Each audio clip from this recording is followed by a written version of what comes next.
Bill Griffin. Welcome to Different Take Podcast. If you like this content, please subscribe, like, share, comment. I really appreciate you watching. New episodes Tuesdays and Thursdays. I've recently done an episode on the Inflation Reduction Act, and which is very deceptive branding, typical Washington. This legislation includes $80 billion for the IRS over the next 10 years. So to be sure, I'm sure their systems are behind the times as far as the technology. They've probably kept pace. I know they're slow to respond. But media reports is something like 87,000 new agents. And whether that's accurate or not, there's a lot of debate about that and what people think about it. But I want to talk about what this means, the tax code, the size of the tax code, and their claim that they will not be increasing audits on low-income folks, specifically people that make less than $400,000 a year. So I want to talk about this a little bit, but I want to start with a gentleman who has a channel. It is called Clear Value Tax, has a lot of subscribers, about 1 million. So his videos get a lot of views. He seems, I'm not terribly familiar with him, but here's a clip, and he gives you a visual of what the tax code would look like, and also talks about why the IRS will go after more working class than wealthy people. The bottom, so I'm going to move my table up. So this is 6,000 pages. This is 6,000 pages long. Just look how ridiculous this looks. But not only that, just imagine how complex this tax return is going to be. If you're a new auditor, I mean, it might as well be written in hieroglyphics. But you have to remember, the IRS, they need to make that money. And do you think you're going to stand a better chance if you're a new auditor auditing this or auditing an Uber driver that makes $75,000 a year? In that case, you could be like, give me your receipts for this, give me your receipts for that. Now, that's a job that a new hire can easily do. So he's showing, demonstrating the size of the tax code, the complexity, and that if you're a new hire in the IRS, it's going to be much easier to go after someone who does not have a complex tax return. It's specifically underreported income. But when you look at I want to talk about the tax code a little bit. You look at the size of that, it's pretty amazing. Congress did not spend, I doubt they spent any time talking, particularly the folks on the left that really love to spend money, spend any time talking about how to simplify the tax code. This comes up often, and from time to time in presidential elections, you'll hear it discussed to a certain degree, always. Sometimes more often, they'll talk about it more. I remember Mitch Romney talked about this a good bit. But nothing really ever happens. And whichever party is in power, the folks that contribute to their campaigns, they get special treatment in the tax code. For large companies is a barrier to entry. Imagine trying to be in compliance with a 6,000-page tax code. You have to have special expertise for sure. So what I think would be better would be a consumption tax and get rid of the income tax. And Florida does this. For example, you don't have a state income tax. It's consumption-based. But if you are going to have an income tax, it would make more sense to have a flat rate instead of a graduated rate. It also makes a lot more sense to simplify the tax code to allow, it would be easier for the government to enforce taxes, and there wouldn't be these where you have these shakedowns occur, which I'll talk about. This is typical in other government agencies. If you're in business, you could have the EEOC or OSHA come in. There's a complaint.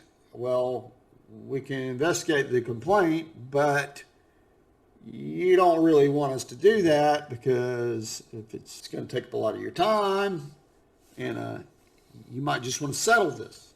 That'll be the advice you get that'll be the legal advice that you get. So you settle because the government really doesn't want to spend time going to court, but they know that you don't want to do that either. So you end up and you pay. And this happens big companies, small companies, medium companies. It happens all the time. The IRS, it's on steroids. The IRS, you're guilty until proven innocent. So you hear on the media this business about, well, the IRS is not going to target, and the IRS commissioner wrote a letter to the Senate about this. They're not going to target. Well, they're already targeting. So when they say they're not going to target at a higher rate, folks making less than $400,000 a year, they're already targeting those folks in great numbers. So here's another clip from this gentleman a few days ago in response to this news, as I'm doing. Again, this is Clear Value Tax is the name of the channel. What if the IRS does more of the same? Well, let me tell you what they've been doing right now. The IRS says that in 2021, more than 50% of audits were conducted on Americans making under $75,000 a year. So this is coming straight from the IRS. So here's the admission of guilt from the Treasury Department. So this is not an MSNBC article. This is a report from the Treasury Department. Inequities in tax enforcement. Since 2010, audits on low-income Americans have fallen by 40%. However, audits on Americans making over $10 million have fallen by 65%. So they've been focusing more on low-income Americans. Let me ask you an honest question. Do you know why the IRS goes after lower-income Americans? It's because they're easier targets. It's for two reasons primarily. The first one is that they don't have CPAs, they don't have tax attorneys to defend them. The second is you need an experienced auditor that knows what they're doing if you're going to fight against rich people and billion-dollar corporations. It's just so much easier to go audit someone that's making $75,000 a year.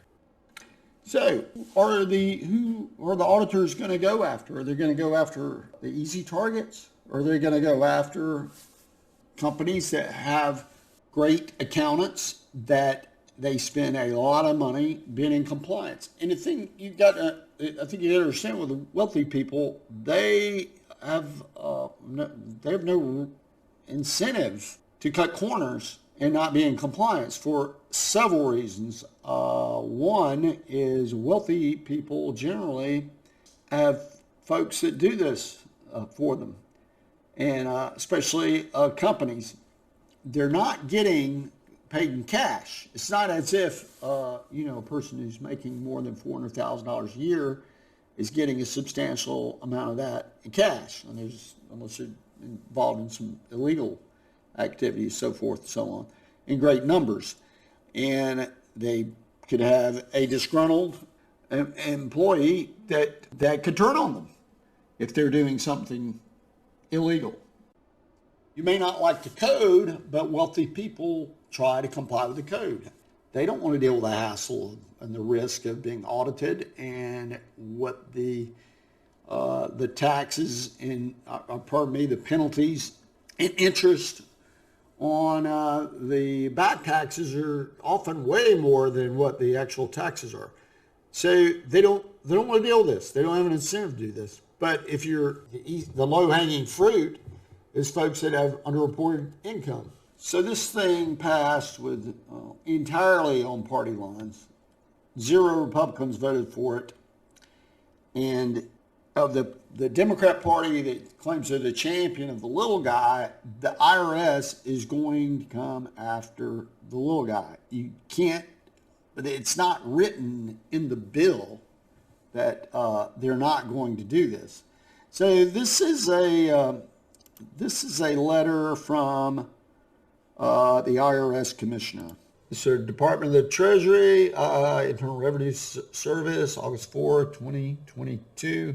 Dear member of the United States Senate, it has been the greatest honor of my professional life to spend the last 4 years at the helm of the IRS. I'm struck each day by the commitment of dedicated IRS employees to helping American families, and our employees have done all that without the tools to do so effectively. For too long, the agency has not had the resources that it needs to ensure the tax laws are enforced fairly and that Americans receive the level and quality of service they deserve. We're the greatest country in the world, yet the agency that touches more Americans than any other continually struggles to receive sufficient resources to fulfill its mission. It says lobbying for more, or explaining the need to have IRS to have more resources, a system that's behind the times and not enough employees and so forth and so on. But no talk of, and in Congress, as I said, no talk about simplifying the tax code or going to a consumption-based tax rather than income tax. This is a bit later in the letter, a couple, 3 paragraphs down. These resources are absolutely not about increasing audit scrutiny on small businesses or middle-income Americans, as we've been planning our investment of these enforcement resources is designed around Department of the Treasury's directive that audit rates will not rise relative to recent years for households making under $400,000. Other resources will be invested in employees and IT systems that will allow us to better serve all taxpayers, including small businesses and middle-income taxpayers. Enhanced IT systems and taxpayer service will actually mean that honest taxpayers will be better able to comply with the tax laws, resulting in a lower likelihood of being audited and a reduced burden on them. Well, the key thing that's in the media and it's frightening a lot of people is this 400,000 business. Relative to recent years for households making under 400,000. That's already happening. They're already going after people under 400,000. If you think about it, auditor with IRS going up against a seasoned accountant, who's been doing this for 20, 30 years, a team of people with expertise. If they're in compliance, they're not going to go after them. They're not, because it's a fool's errand. They're not going to get anything out of it. The low-hanging fruit is as I said, is the folks making, they're working, the working class folks, or a shakedown of small business, which you're faced with the choice of paying up or fighting. The expense of fighting outweighs the paying up. It could go years. It's a lot of energy. It's very costly, and they just won't do it. This is from the New York Post on this topic. The New York Post, this is August 10th. New York Post, the IRS will have to target small and medium businesses because they won't fight back. Joe Henchman, Executive Vice President, National Taxpayers Union Foundation, told the Post. Quote, we've seen this play out before. The IRS says we're going after the rich, but when you're trying to raise that much money, the rich can only get you so far, end quote. Henchman told the Post that it is easier for the IRS to collect from small and mid-sized businesses since they are less likely to incur legal expenses in order to fight the agency, whereas larger and wealthier companies are much better equipped to do battle. Common sense. The idea that you're going to fight the IRS, even if you're in the right, it's for many, it's just too costly. You can't do it. So they're already going after working class people, and the little guy that the Democrat Party purports to advocate for are exactly who the IRS is going to target. They can say what they want. It's not, they're not going to write it in law, and they're already going after them. So to say that we're not going to go after them any harder, they're already going after them pretty hard. So that's my take on what this Inflation Reduction Act is. You look at Janet Yellen said there was transitory inflation. Did you believe her? Joe Biden, he said there's 0% inflation. He's cured inflation. Do you believe him? So I can go down the list. There's so many times that you've been told something and then later on it turned out to be completely, it didn't come to pass, whether it was intentionally deceptive at the beginning, probably, but at any rate, doesn't matter. They're going to go after the low-hanging fruit, as I said. Appreciate you watching this episode. If you like this content, please subscribe, like, share, comment. Been watching Different Take podcasts with Bill Griffin. Thanks for watching.